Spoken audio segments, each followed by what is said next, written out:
To reach Alta, the self-styled city of the Northern Lights, you must cross the Finnmark Plateau, Europe's last great wilderness. Alta is home to the titanium-clad Cathedral of the Northern Lights.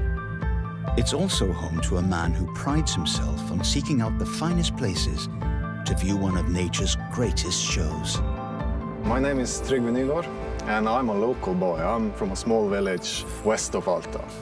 And I run a company called Glöd Explorer. And this season we have more than a 90% hit rate finding the Northern Lights. Northern Lights comes from explosions on the sun. Explosions we had up to 2 days ago. Through the atmosphere, they hit other particles. When they hit, energy is released and we see it as light.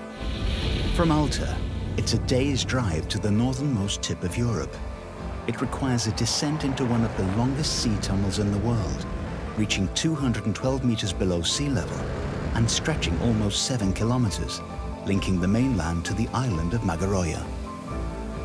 The Range Rover Sport SVR has tackled over 1,400 kilometers of ice-covered roads in temperatures dropping to -40.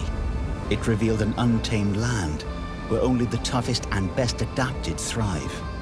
From huskies, reindeer and ice craftsmen to the most dynamic and capable vehicles.